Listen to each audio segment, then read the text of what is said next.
ela sempre gostou do nome André e juntou uma coisa e outra, e por conta do autor espiritual, ela falou assim, vou colocar André Luiz. Quem sabe pelo menos o nome, né, já dá uma ajuda assim, para esse espírito se encaminhar. Mas é com muita alegria que eu estou aqui e vou passar os próximos dias, porque eu, quando canto, me inundo de felicidade. Mas a minha música é um débil trautear da tua canção. Sempre que vejo as paisagens coloridas, me inebrio de beleza, mas os meus olhos não alcançam a variação infinita dos tons da natureza. Sempre que falo, me regozijo interiormente, mas os sons das minhas palavras não conseguem vestir com uma roupagem digna em todas as minhas ideias. Sucede, eu compreendo que a tua melodia, meu poeta cantor, que a tua criação, meu Deus, e o teu pensamento, autor de todas as coisas que és. Embora me habitem nessa vida, essa minha taça de amor jamais poderá comportar todos os divinos dons que são teus e que me concedes para repartir com todos aqueles que ainda não te conseguiram encontrar. Na bruma leve das paixões que vem de dentro, tu vem chegando pra brincar no meu quintal. No teu cavalo, peito no cabelo ao vento, e o sol quarando nossas roupas no varal. A voz de um anjo sussurrou no meu ouvido. Eu não duvido, já escuto os teus sinais. Agora vem a adaptação. Que tu virias numa noite de domingo. Eu te anuncio nos sinos das catedrais. Tu vens,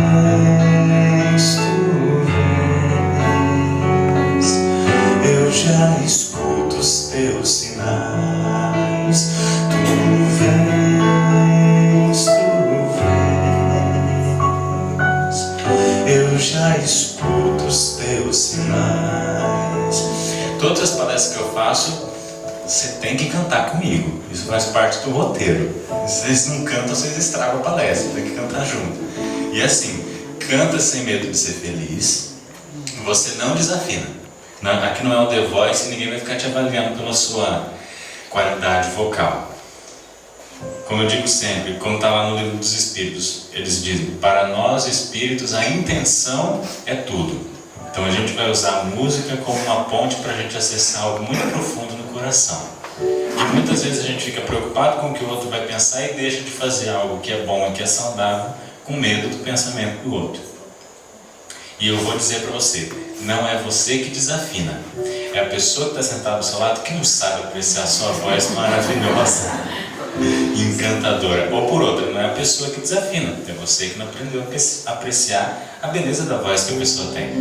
Então, se você conhece essa música, se não conhece, tu vens, eu já escuto os teus sinais. A hora que chegar o refrão, você canta comigo, porque ela é uma extensão da prece. A intenção com a qual eu coloquei na palestra foi a seguinte: a gente vem para um ambiente que é cuidado e velado por uma espiritualidade, que nada mais é do que um grande hospital espiritual, tanto para os que estão aqui quanto para os que estão do lado de lá, que é aqui também. E aí, se a gente entra aqui com o coração fechado, pode ter Jesus Cristo do nosso lado. Ele não vai conseguir nos ajudar se a gente não abrir de dentro para fora.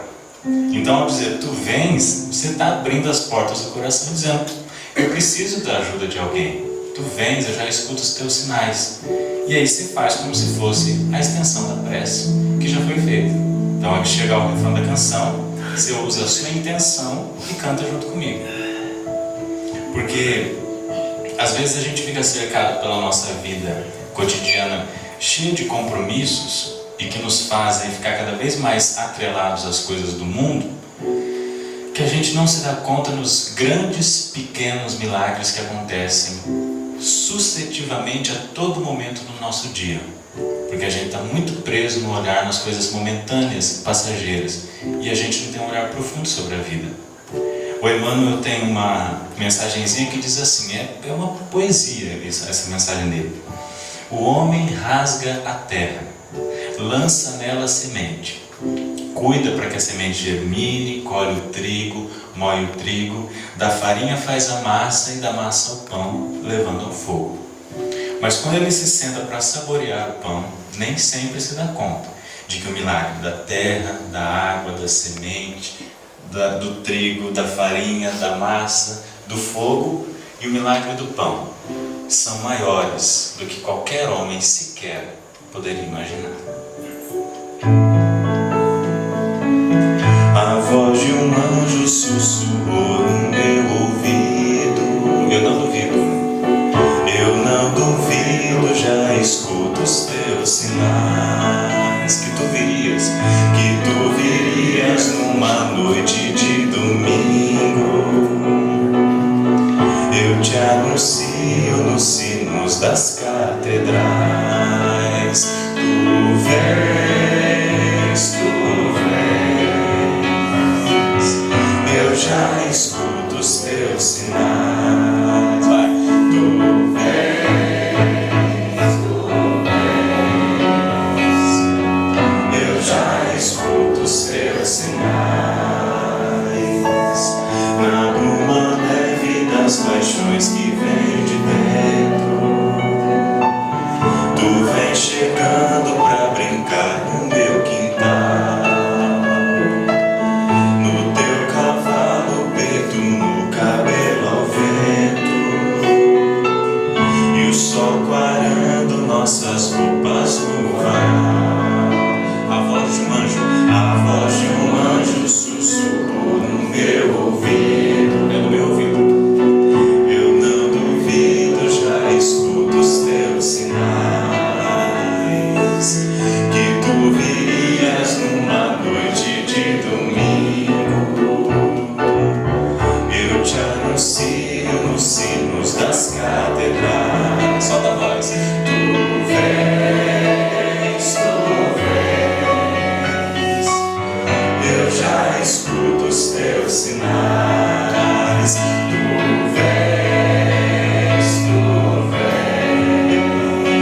vens, eu já escuto os teus sinais.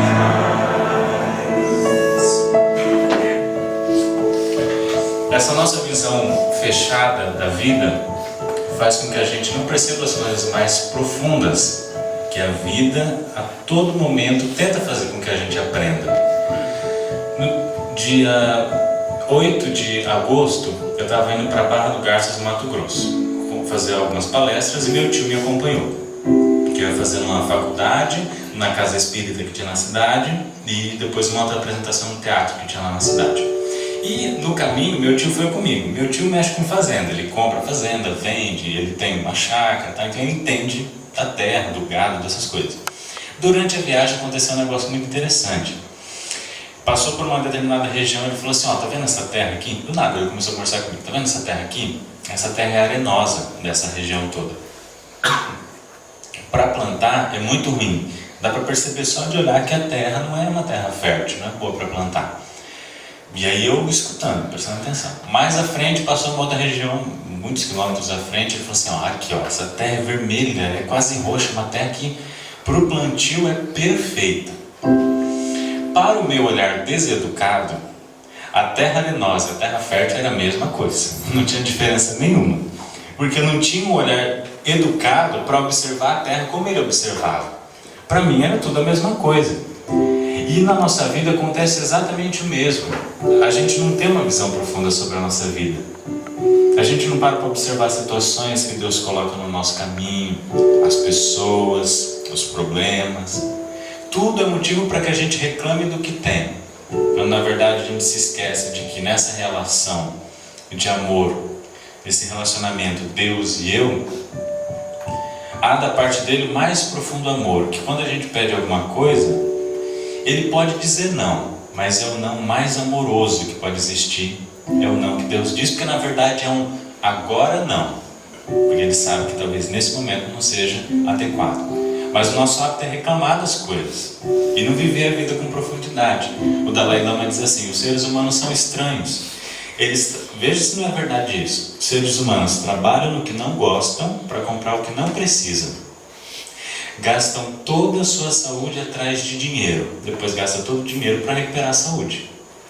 Vivem angustiados pelo que fizeram, aflitos com o que vão fazer e não desfrutam do que estão fazendo agora. Vivem uma vida como se nunca fossem morrer e um dia morrem como se nunca tivessem vivido. Esse é ou não é o histórico da maioria das pessoas? Passam pela vida, reclamam da vida, reclamam de Deus, do destino e se esquece que é a própria pessoa que escreve a sua história. Como aquela historinha que eu ouvi uma vez do sábio que estava lá no seu templo, e chega um discípulo meio engraçadinho, esperto, querendo testar o mestre, chega com um passarinho dentro da mão, assim, bem pequenininho, e aí queria ver se o mestre era realmente muito sábio, e falou assim: mestre, o passarinho que está aqui dentro das minhas mãos, ele está vivo ou está morto? Aí, o que será que o sábio ia responder numa situação dessa? E ele respondeu: meu amigo, o destino do pássaro está nas suas mãos. Depende do que você faz com o que você tem nas mãos. O problema não são as coisas, são as situações que a gente não vive com a profundidade que a gente deveria viver. E a gente passa o tempo tropeçando em todas as oportunidades que deveriam fazer da gente momentos mais felizes na vida. E um outro fato interessante: essa dureza do nosso coração, de não ter sensibilidade no olhar para perceber a vida, faz com que o nosso orgulho permaneça sendo alimentado, porque cada vez menos a gente está com o olhar preparado para penetrar no panorama do outro, para entender a realidade do outro. Esse é o grande desafio. A gente só vai viver o que está escrito no Evangelho, que bem-aventurados os mansos e os pacíficos, porque herdarão a terra, o dia em que nós entendemos o panorama do outro. Porque não tem como você ser paciente, como você ser manso, como você ser uma pessoa amiga e agir com caridade, com benevolência com o outro, se você não entender a realidade com a qual o outro vive. E você só entende a realidade do outro se você tiver sensibilidade no seu coração. Aí às vezes parece que a gente olha o mundo, parece que as coisas estão erradas, estão fora do lugar. Fala assim: meu Deus, olha, eu acredito que o Senhor está no comando de tudo, mas às vezes parece que você dormiu na guarita, porque do jeito que esse mundo está, parece que as coisas estão tudo erradas, todas erradas. Você fala assim: o que está acontecendo? E a gente acha que o problema está lá em cima, no departamento de cima. Aí a gente começa a viver, veja só a seguinte situação. Eu conheci a história de uma senhora chamada Maria Ribeiro Tavares. Ela viveu na cidade de Pelotas, no Rio Grande do Sul. É um fato verídico que eu encontrei na internet. E é curioso onde eu encontrei, porque assim, na internet você vê, tanto no jornal que você lê, que você vê na televisão, você só vê notícia ruim, é verdade ou não é? Porque a indústria da mídia escolhe notícia ruim para veicular. Mas lá no meio daquelas coisas ruins eu encontrei uma coisa positiva, que foi a história dessa mulher. Que até eu conto nesse livro novo sobre educação e paz, porque o que essa mulher fez é um exemplo para todos nós. É uma pessoa comum, igual eu e você. Ela fez faculdade, ela se formou em assistência social. Terminou a faculdade, ela morava no interior do Rio Grande do Sul. Terminou a faculdade, ela chegou à seguinte conclusão: não existem pessoas irrecuperáveis. Os métodos é que são inadequados. Isso está muito acadêmico, vou traduzir para o mineirês. Não tem uma pessoa que não tem mais jeito, depende do jeito que você lida com essa pessoa. Quando eu li essa fala, eu já pensei: meu Deus, que espírito é esse, que compreensão é essa que essa pessoa tem do outro? Quanto que eu preciso aprender com uma frase dessa? Que não significa que a pessoa que você lida não tem mais jeito, depende do jeito que você lida com ela. E olha só o que ela fez. Ela fundou uma instituição no Rio Grande do Sul, que só foi ser reconhecida muitos anos depois. Muitos anos depois. Mas aquele espírito, com a mente vanguardista, tinha a certeza da necessidade que tinha aquele perfil de instituição. Foi até um presídio que tinha próximo dela, de um cadelhão, e conversou com o delegado e trouxe para essa instituição alguns dos presos que estavam lá em regime semiaberto. Então, pela formação que ela tinha, pela instituição, foi cedido que ela trouxesse esses reeducandos para a sua instituição. Aí imaginem vocês o que as pessoas pensaram. Mas o que essa mulher está perdendo tempo com essa gente? Aí começa assim, é engraçado porque quando a gente estabelece o julgamento do outro, parece que nós somos um posto de referência. Então nós somos a referência da bondade e da luz. Então a gente tem todo o direito de falar mal do outro. Por que ela está perdendo tempo com esses marginais, esses delinquentes, traficantes, assassinos, ladrões? Que perda de tempo com essa gente. E aí, ela, ao passo que as pessoas diziam isso, ela tratava deles com o maior carinho do mundo. Se o sujeito tinha parado de estudar, ela arrumava um jeito de arrumar um professor para ele terminar pelo menos o curso regular do colégio. Se não tinha uma profissão, dava um jeito de ele aprender alguma atividade profissional. Se ele não tinha nenhuma religião, com que ele aprendesse quando ele tivesse acesso a algum ensinamento religioso. E assim ela foi fazendo. Um dia, ela decide trazer para a instituição o presidiário mais perigoso que tinha na prisão. E eu lendo a história dela na internet. O presidiário mais perigoso que tinha na prisão. O delegado disse assim: olha, Dona Maria, a senhora sabe que esse sujeito aí que a senhora quer levar para a sua instituição está preso por cometer vários assassinatos. E a maioria deles de mulheres. Então a senhora toma cuidado com esse cara aí, que isso aí não vale nada. Ela disse assim: meu amigo, desde quando eu trouxe o primeiro anjo para a minha casa, eu tinha noção do quanto seria difícil, mas não existem pessoas irrecuperáveis. Os métodos é que são inadequados. Quanto que a gente precisa aprender com isso? E eu continuei lendo a notícia. Para compor o texto sobre ela no livro, para ficar mais completinho, eu fui pesquisar mais outras informações sobre a vida dela. Descobri que o Globo Repórter fez uma matéria sobre ela. E lá na matéria, ela estava bem velhinha, assim, bem idosa, e a repórter perguntou: olha só, a senhora não teve medo de trazer esses homens para a sua instituição, de lidar com eles? Aí ela, com aquela vozinha assim, bem fraquinha, mas segura, respondeu assim: medo? Por que medo? Todos são bons.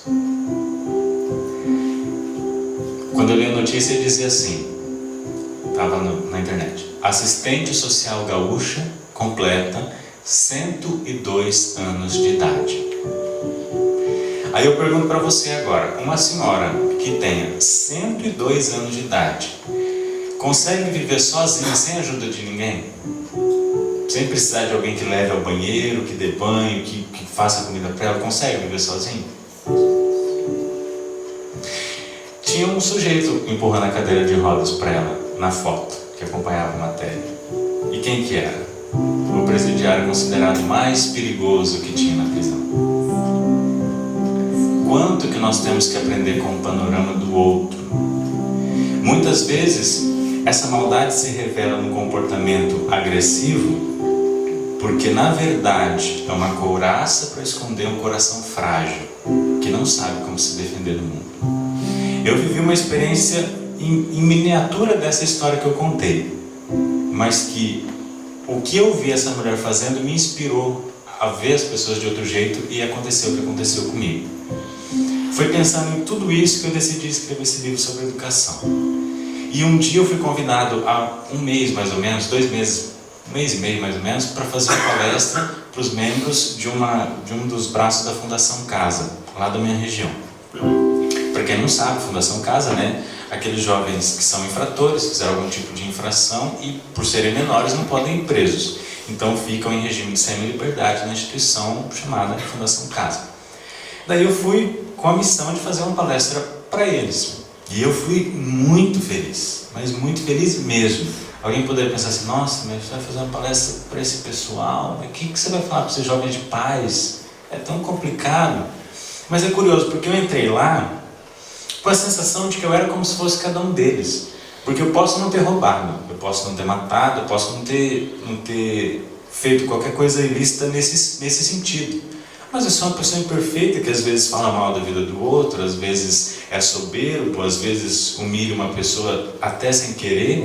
Então que diferença tem o meu pecado do pecado dele? Entrei lá como se fosse um deles. mas com a maior alegria do mundo de poder dividir o pouquinho que eu já tinha aprendido nessa vida e nas outras. Daí eu cheguei, com todo carinho, montei o equipamento, algumas pessoas me ajudaram, montamos certinho. Antes de começar a palestra, era uma varanda bem grande que a gente ia fazer a palestra. Estava de noite, era uma terça-feira, e eles estavam sentados nos bancos em volta assim. Daí eu peguei, antes de começar, fui lá e cumprimentei cada um deles. Alguns que já estavam sentados, outros que estavam à volta, fui e cumprimentei. Boa noite, tudo bem? Meu nome é André, né? A gente vai fazer um trabalho aqui com vocês e é com muita alegria que eu estou aqui. Aí começamos a palestra, todos sentaram, a gente começou a fazer a palestra. Eles prestaram atenção do começo ao fim. Lógico, às vezes eu contava alguma coisa engraçada, ele conversava com a pessoa do lado e comentava, dava risada, natural, porque esse é um diálogo musical, tem que ter resposta do público. Mas estavam atentos, prestando atenção. Usei uma linguagem acessível a eles, porque eu amo fazer palestra em escola, amo fazer palestra para adolescente, para jovem, a minha praia é essa. Como é que também, graças a Deus. E daí eu usei uma linguagem acessível para eles. Falei o que eu acho que era importante dizer para eles sobre paz, sobre convivência, sobre o outro, sobre a importância deles que muitas vezes estão desmotivados no mundo. Todos nós temos uma importância, fazemos parte desse mundo, não é por acaso. Ao acabar a palestra, aconteceu a coisa mais linda dessa história. Alguns deles se aproximaram do piano, conversando comigo, como se fôssemos velhos amigos. Meus novos velhos amigos. Perguntaram como é que funcionava o teclado, as coisas e tal, foram me ajudando a guardar. Muitos deles me ajudaram a levar as coisas para o carro de volta, carregaram as caixas comigo, levamos para o carro.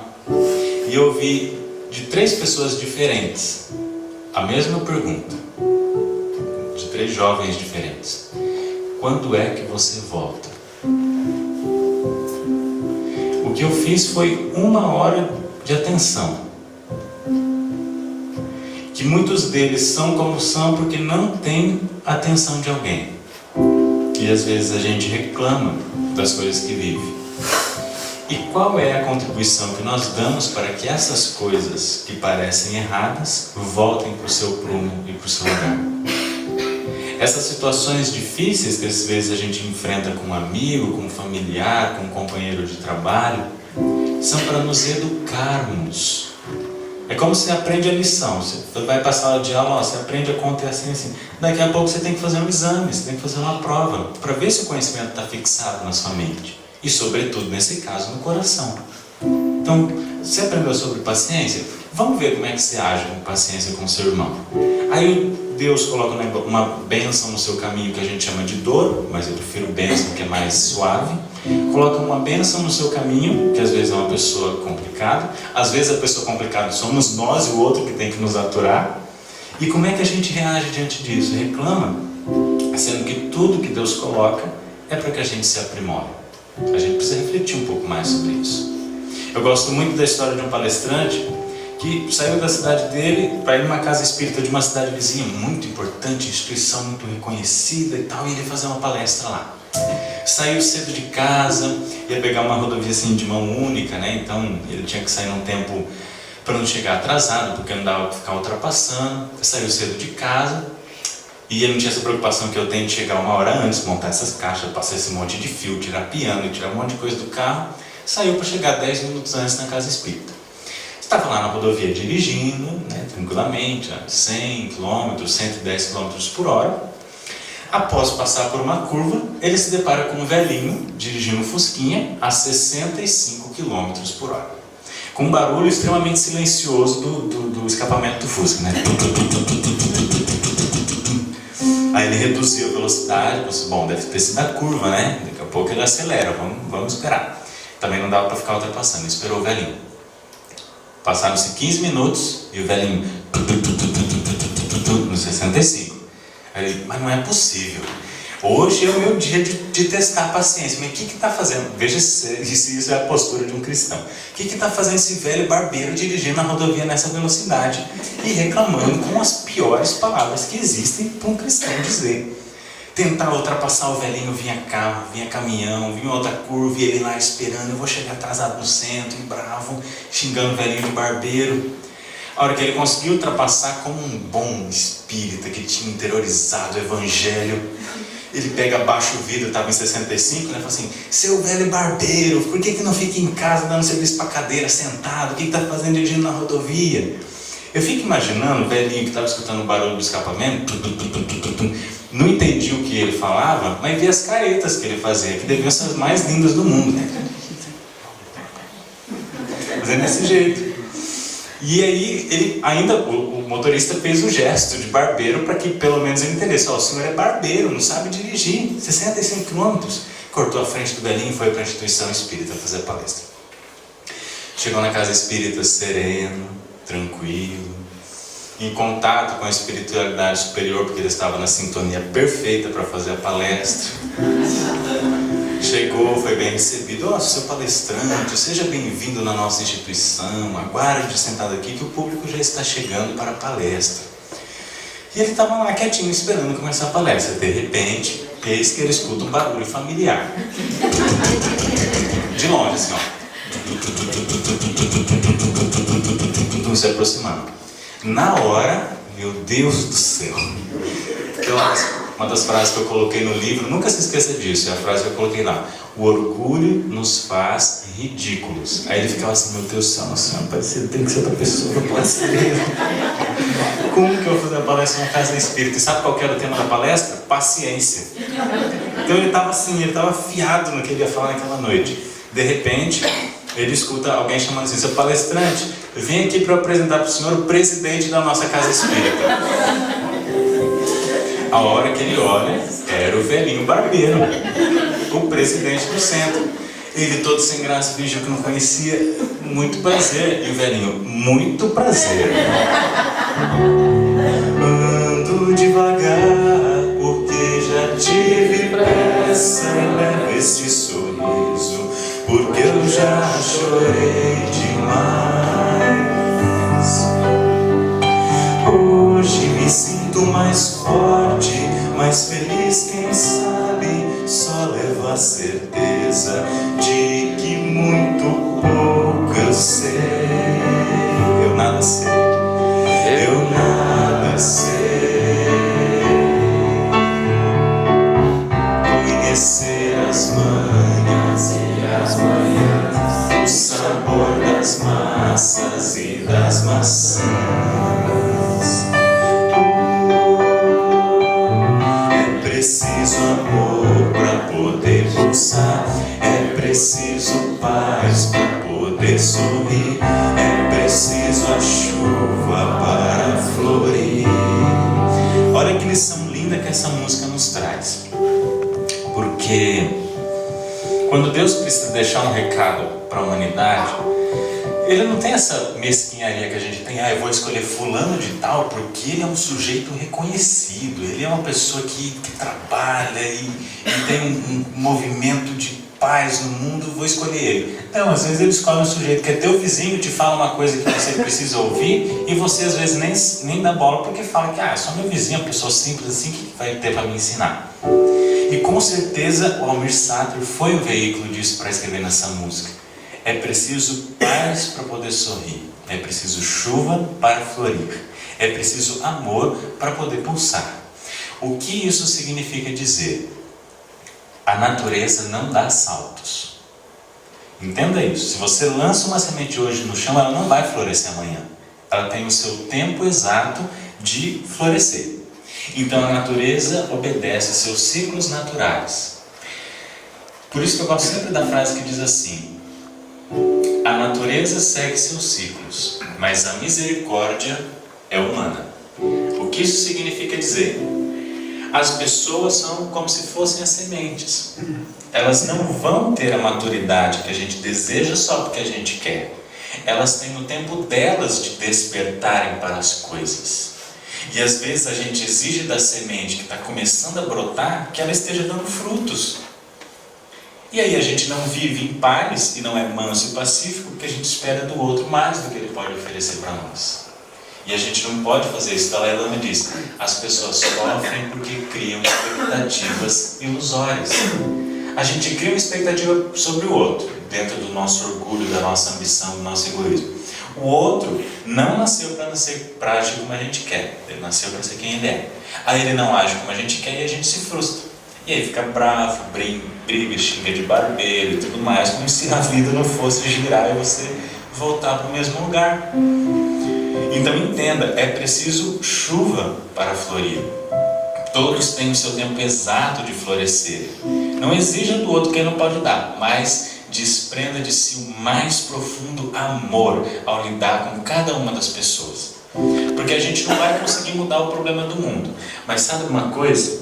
Tanto eu quanto você temos uma força imensa dentro de nós, uma capacidade de fazer as coisas acontecerem com amor. E isso não significa que a gente tem que, a nossa força, fazer um movimento mundial. Não é isso não. Lá no seu trabalho, dentro da sua casa, na casa espírita, você tem uma força para agir com amor com as pessoas e produzir coisas maravilhosas. Veja o Chico Xavier. Quanto que esse homem fez? E era um coração amando. 24 horas por dia. Era amor profundo daquele homem. Não vou nem usar Jesus, que é uma alusão muito distante, mas pensa no Chico. Um coração amando, o que foi capaz de fazer? Se a gente deixar de esperar do outro que ele não pode dar e agir com mais amor, a gente vai aproveitar melhor o tempo que nós estamos com as pessoas. Aconteceu um fato interessante com a minha ex-namorada lá de São José do Rio Preto. Olha só, eu moro em Jales, a 140 quilômetros de Rio Preto. Daí, a minha tia ia no casamento em Rio Preto, eu peguei carona para ir para visitá-la. E a minha sogra ia me buscar onde eu estava, que era o salão de eventos onde ia ter o casamento. Daí eu mandei a mensagem, ela perguntou assim, onde é a festa? Aí eu respondi assim, eu acho, preste bem atenção na resposta para não falar que eu falei errado para ela. Eu acho que é próximo do bairro Dama 3. Mandei para ela. Disse assim, mas procura no GPS pelo nome do local, que aí você vai encontrar igual eu encontrei, porque eu também não sei onde que é.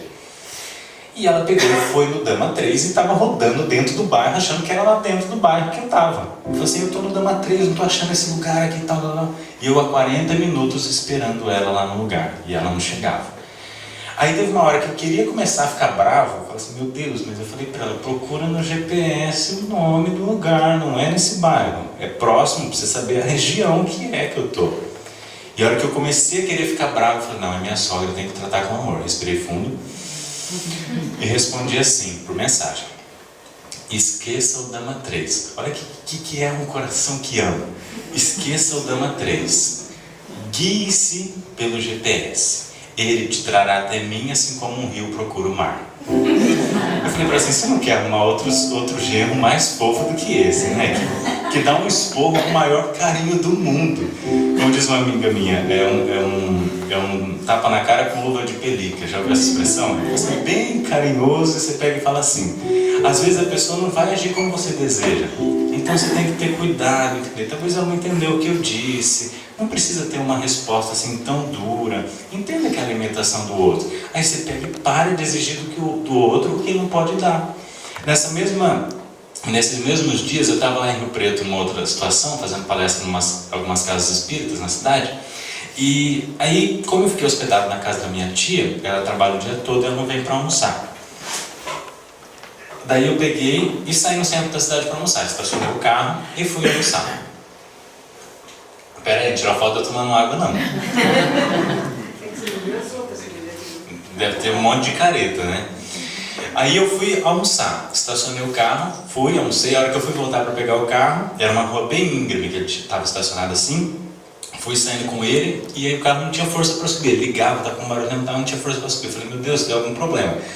Aí eu peguei e fui voltando, como era descida, fui voltando e estacionando onde ele estava, porque eu não tinha nem saído direito. Fui voltando e estacionando, mas ele ficou assim, meio metro longe da guia de sarjeta, né? Ficou aquele carro parecendo que a pessoa não sabe, estava na primeira aula de autoescola, estacionando meio metro longe. Eu falei assim, bicho, eu tenho que pedir ajuda. Eu mandei mensagem para as pessoas que conheciam de Rio Preto, falei, ó, arruma um mecânico para mim, que eu estou aqui em tal lugar, o carro quebrou, e eu tenho palestra para fazer. Daí eu falei com um amigo meu, ele me ligou, falou, não, beleza, eu estou indo aí, passa o número, o nome da rua, e eu estava lá aguardando. Outra coisa que eu preciso te ensinar no meio dessa história, para que você não sofra e não se frustre com o outro, com as situações da vida e permaneça vivendo em paz, é necessário que você sempre tenha um plano B. Então eu pensei, bom, se não, eu estou esperando o mecânico, se não der certo, Eu posso pedir o carro da minha aqui emprestado, de algum outro amigo de alguma casa espírita aqui que eu fiz a palestra, ou pelo plano C, eu ligo lá e desmarco a palestra. Porque a gente também não pode lutar com algumas situações que não dependem da gente. E eu estava lá tranquilo esperando. De repente chegou uma senhora, estacionou numa vaga um pouco mais à frente da minha, uma vaga que você pode ficar 15 minutos, coube o carro dela certinho na vaga, mas tinha uma moto um pouquinho à frente dentro do mesmo espaço. Vocês conhecem um tipo de pessoa que para ela tudo tem defeito? Mas assim, onde você tem uma solução a pessoa encontra um problema? Conhece gente assim? Ela reclamou com a moto que estava lá dentro. Não me conhecia, eu estava ali sentado quietinho, ela entrou no escritório e falou assim: de quem é essa moto? Tem que tirar a moto, porque senão vai passar aqui o guarda, vai multar, não sei o que não pode ficar aqui e tá, reclamando. Ela olha para baixo e fala assim: e esse povo que estaciona o carro meio metro longe da guia de sarjeta, como é que faz? Eu olhei e falei assim: é verdade, esse povo não sabe estacionar, onde já se viu um negócio desse? Mal sabia ela que era do meu carro que ela estava falando. Mas eu peguei e entrei na dela, porque cá entre nós eu não ia perder a minha paz por causa de uma pessoa que estava bravinha. Mas nesse ponto eu preciso te alertar sobre uma coisa: tem dois tipos de seres humanos no planeta Terra. E nessa ideia de relacionar-se com o outro é fundamental você entender qual tipo você é e qual tipo os outros são. Dois tipos de seres humanos apenas. E esse é um dos textos que eu falo no livro, porque assim, é um exercício de autodescobrimento. É muito importante. As pessoas rasas e as pessoas raras. Só esses dois tipos. Pessoas rasas não sabem de maneira nenhuma exercitar um negócio tão bonitinho chamado perdão. E nenhuma situação a pessoa rasa sabe perdoar. E aliás, ela guarda com todos os detalhes o que o outro faz de errado para ela. Mas o fulano fez isso comigo. Onde já se viu o sujeito agir dessa maneira? E a pessoa descreve com uma riqueza de detalhes o que o outro fez de mal para ela. Aí você pergunta assim: mas quando foi isso, fulano? Parece que foi ontem que agrediram ela.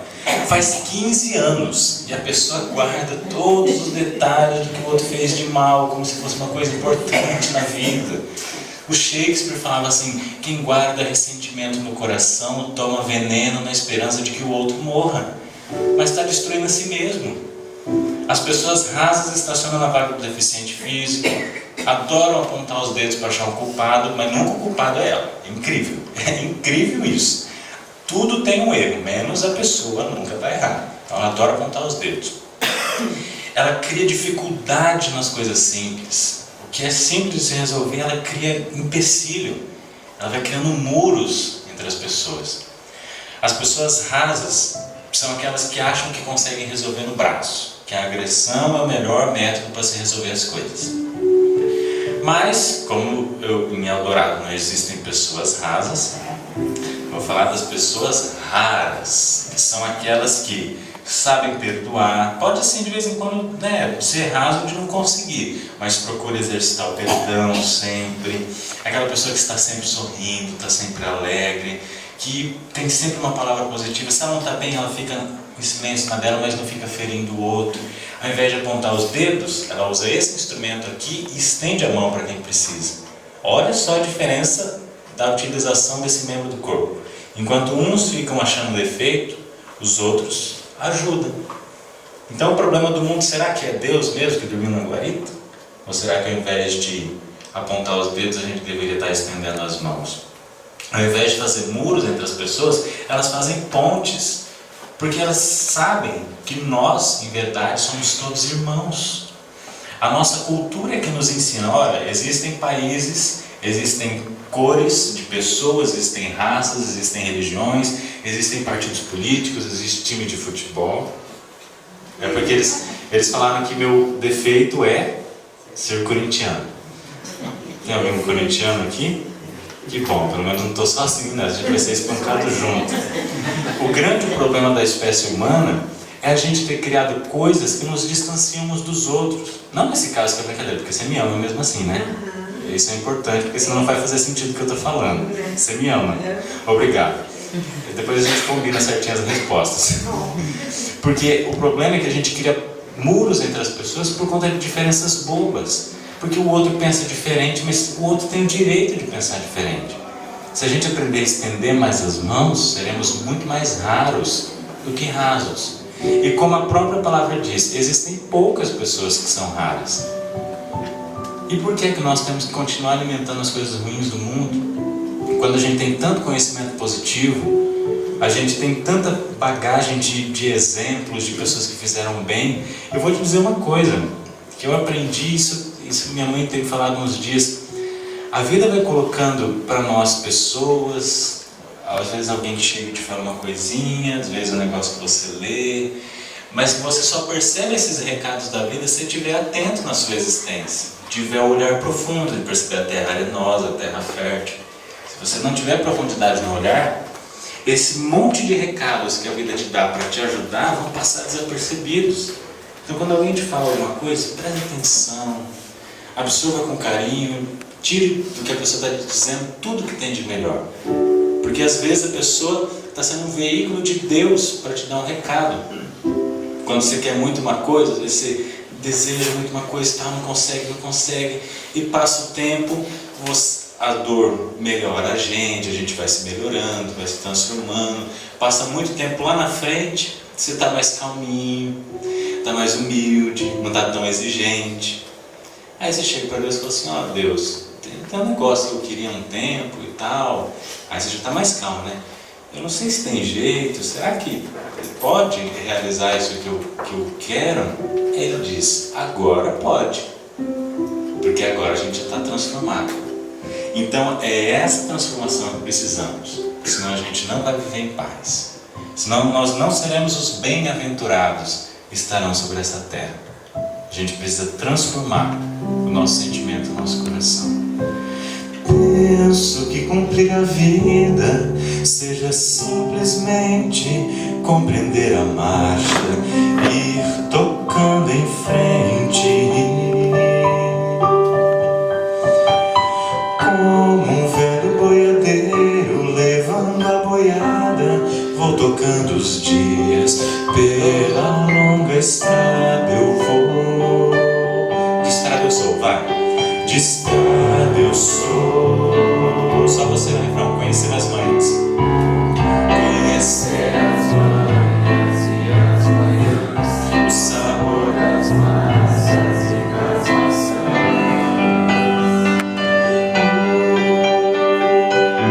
É preciso amor para poder usar. É preciso paz para poder sorrir. É preciso a chuva para florir.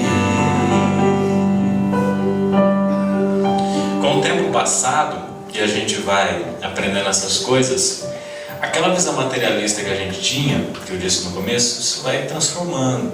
A vida vai tendo mais profundidade. Aquela pessoa que você achava que era só problema na sua vida, você vai perceber que é um veículo para a sua transformação. Aquele trabalho que você reclama, você vai aprender que é dele que você tira o seu sustento. O dia que você reclama que é muito nublado, é engraçado, não sei se acontece aqui, mas lá na minha região acontece muito. Se passa assim um mês fazendo sol, as pessoas só reclamam que faz sol e calor. Aí Deus fala assim, vamos mandar uma chuva para eles, né? Fica só 7 dias chovendo, reclama que não para mais de chover. Aí um dia manda um sol, vai mandando mais um sol, fica mais uns 5, 6 dias de sol, reclama do calor. Aí ele manda chuva de novo, reclama da chuva. Aí manda o sol, reclama do sol. Vê se a gente não é uma espécie que é doida. A gente tem umas compreensões que não faz sentido. Ao invés de bem dizer as coisas que nós temos, a gente reclama demais. Não percebe que a gente tem os tesouros na palma da mão. Tinha um lenhador que morava com a sua família numa pequena floresta. Construiu a sua casa próxima de um riacho. Fez a casa toda de madeira, cortou a lenha, fez a casinha dele, a chaminé, próximo do riacho, num espaço aberto da floresta. E lá tinha a sua vida simples. Morava ele, a esposa e os 2 filhos.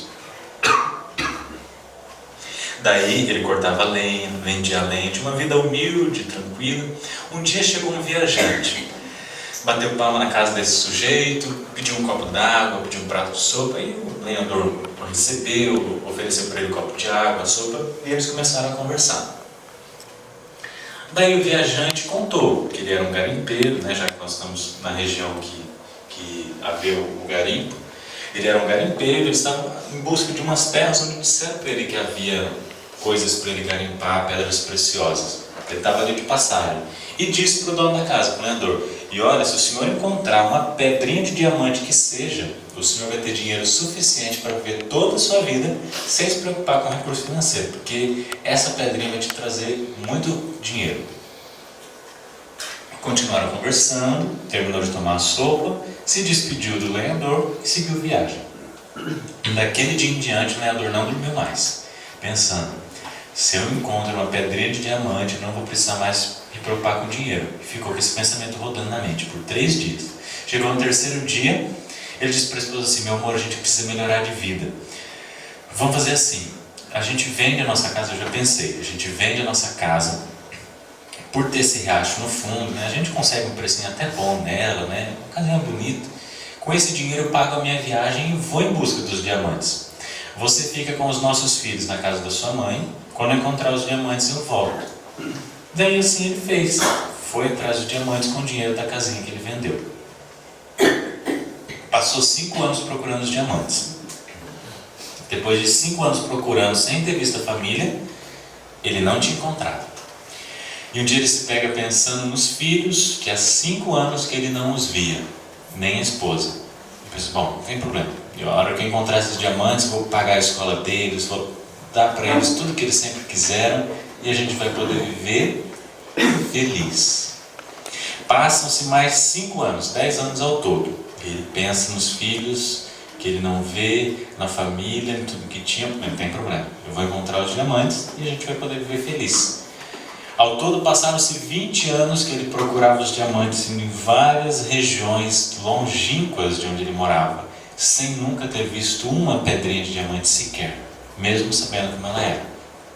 Um dia, de tanto andar, ele volta na mesma casa que ele morava 20 anos atrás. Igualzinho fez o viajante, só que agora o papel se inverteu. Mas ele não falou nada, que era o dono da casa, que tinha vendido, não falou nada. Chegou lá, sem mais nada, porque tinha acabado todo o dinheiro, tudo que ele tinha, bateu palma para o inquilino atual, na mesma casa. Olhou o riacho, olhou a casinha, a chaminé, tudo que ele tinha. Entrou, tomou um prato de sopa, um copo de água, e no meio da conversa ele lançou a pergunta: o senhor tem alguma notícia, perguntou para o inquilino, do sujeito que fez essa casa aqui, se sabe de alguma coisa? Ele falou: eu tenho alguns parentes que têm proximidade com a família dele. Fiquei sabendo que ele ficou louco, foi atrás dos diamantes, faz 20 anos que não aparece, deixou a esposa com os filhos e com a sogra, nunca mais apareceu. Ele disse: e da família dele, você tem alguma notícia? Olha, eu sei que a esposa contraiu uma doença degenerativa e faleceu há alguns anos. A filha havia se envolvido com um rapaz que a família não aceitava o relacionamento e ela fugiu, não deu notícias, ninguém sabe onde ela está. E o filho se envolveu com as drogas. Naquele momento, o chão sumiu para aquele homem, que ainda tinha a esperança de sair de lá e ir na casa da sogra encontrar a família. E agora percebeu que estava sozinho outra vez. Toma um copo de água, quando ele olha para o quintal da casa, vê o filho do dono da casa brincando com uma pedrinha no quintal. Naquela hora a adrenalina corre no sangue e ele diz aos gritos, com os olhos arregalados: sabe o que é aquilo que seu filho está brincando? Você, é uma pedrinha que ele encontrou e brinca com ela. Não, não é pedrinha não, isso é diamante. Eu passei 20 anos da minha vida procurando por isso. E seu filho está brincando aqui como se fosse uma pedrinha qualquer? Aí o dono da casa falou assim: não, acho que o senhor está enganado, porque no riacho que corre aqui embaixo tem um monte delas. A felicidade está bem perto. É um poço oculto no deserto, de um coração descuidado, que morre de sede, coitado, contemplando o azul do mar. Todo mundo um dia, todo mundo chora. Num dia a gente chega, no outro vai embora. Cada um de nós compõe a sua história e cada ser em si carrega o dom de ser capaz de ser feliz, conhecer as manhas e as manhãs, o sabor das massas e das maçãs.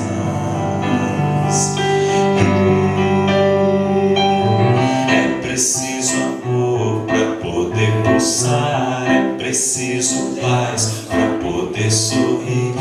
preciso a chuva para florir. Quando eu citei esse trechinho no Sermão da Montanha, bem-aventurados os mansos e os pacíficos, pois é deles o reino dos céus, pois eles possuirão a terra. O que isso significa dizer? Só quem abrandar o seu coração, quem for manso, pacífico, entender o panorama do outro, que o outro também é um coração que precisa ser educado e está a caminho como nós, quando você entender isso, esse reino dos céus vai se tornar a sua felicidade. Porque não vai estar mais no comportamento do outro a sua alegria, sua felicidade mais profunda. Vai estar dentro das suas próprias bases de amor. Então, ao dizer para um amigo, para um familiar, para qualquer pessoa que você ama, eu te amo, não vai ser por causa do que a pessoa faz, mas por causa do que você já é, que você sabe amar o outro. Porque independente do que o outro faça, você sempre vai conseguir amá-lo. É isso que a gente precisa aprender. Entender que o outro também é um coração que pulsa. Na canção já diz, cada um sabe a dor e a alegria que traz no coração.